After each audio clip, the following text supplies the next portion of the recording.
There was blood in the water. It swirled slowly down the gentle current as it leaked from the cuts on my thigh and side. I stood knee-deep in the dark estuary. Small green bodies and various appendages bobbed and dipped like some sort of macabre synchronized swim team. I was bent over, bracing myself in the long heft of my axe, panting through my mouth in an effort not to vomit from the smell as I stared at the blood, almost mesmerized. I blinked my way out of my stupor and straightened wearily. Grabbing the bottom of my drenched shirt, I began ripping it into long bandages. I knew I had to stop the bleeding, and for now at least. I heard no more of that horrible giggling. The last of those green fiends was currently bobbing its headless way downstream. What a fucking day. I was having a hard time coming to terms with my current reality. I mean, goblins. What else was I supposed to call these vile green beasts?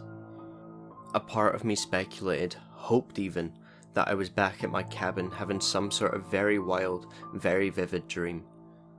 The pain burning its way through the cuts on my body, however, made that small little hope dim, and then die completely. I stared at the long horizontal lacerations on my right side. They were deep enough to gape if I moved, but not deep enough to expose anything of internal importance.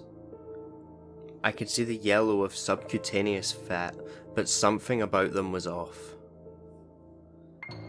I wrapped my makeshift bandages around my thigh, thinking hard about the injuries.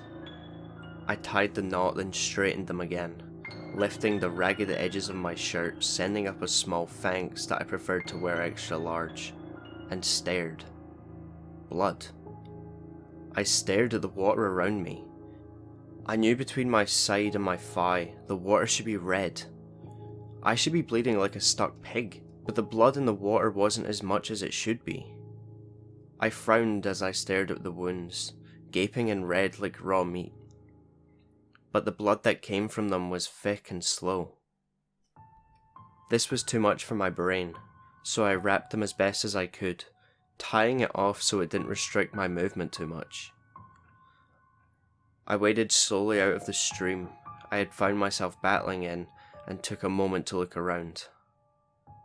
The sun had made its inevitable way across the sky as I thought it was close to being evening. I blinked, turning slowly, looking at the sky, the stream, and the trees around me, and realized that I didn't know where the fuck I was. I was pretty sure I'd been making my way towards my cabin, as I thought this should be the stream that ran about 50 yards from my back porch.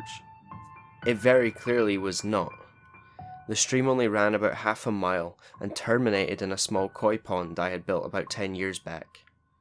This was more of a creek than a stream, and the forest surrounding me was filled with dark and twisted trees that I didn't recognize. I shivered. I could feel panic beating itself against the back of my brain, and I clamped down on it. Panic would be bad. Panic would get me killed. I needed to be as clear-minded as possible in the face of absolute madness I found myself in. I steadied my breathing and calmed myself as best as I could, thinking as I stood in what was looking increasingly like a swamp. The sun was setting in front of me, which meant that was west. My cabin was on the eastern part of the woods, so I turned my back to the sun and began walking. The sky became harder to see as I made my way slowly through the trees, ears straining for giggling or rustling or anything really, but the forest was silent, unnaturally silent. I grimaced as I ducked under a branch, my wounds pulling sharply as I bent.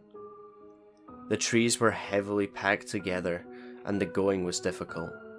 Every step began to squish as the ground beneath me became wetter, and the very air seemed to lay like a thick blanket. I coughed as an acrid stench began to seep from the ground, like stagnant pond water. The smell seemed to be coming from everywhere. It permeated everything, and was so thick I could feel it, almost like oil against my skin. I paused, ripping off more of my poor shirt to make a mask I could tie across my face, and glanced up. There, about 10 feet above me, almost hidden in the branches, was a goblin. I froze, hardly daring to breathe, not making a sound. I could feel my muscles begin to tighten as adrenaline pumped its way through me at the sight of that thing. I stood staring for a solid minute. It wasn't moving. I could see that its eyes, deep red orbs, seemed to radiate a sick light, were closed. I scanned the trees around me nervously, and I began to notice more of the gaunt forms amongst the branches. All of them still. All of them silent. I slowly and carefully turned around to go back the way I came, and halted. A wall of densely packed trees blocked my way. Their twisted trunks so close together, passing between them would be difficult for a small human, impossible for an adult.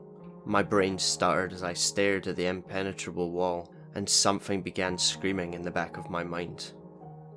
I blinked and came to the slow and painful realization that hanging off those trees were large pulsing sacs, so deep a green that they were almost black. They bulged grotesquely, as some sort of vines, or perhaps veins, were worming their way around the outside of them, slithering just under the surface. I also realized that the forest was no longer silent, and I can hear the awful sound of liquid shifting, of things slithering and oozing, of a sick creaking, as if the trees around me were alive and breathing. The world began to spin around me. I could feel cotton stuffing its way into my brain, numbing me to the terror that threatened to leave me screaming on the ground. I closed my eyes.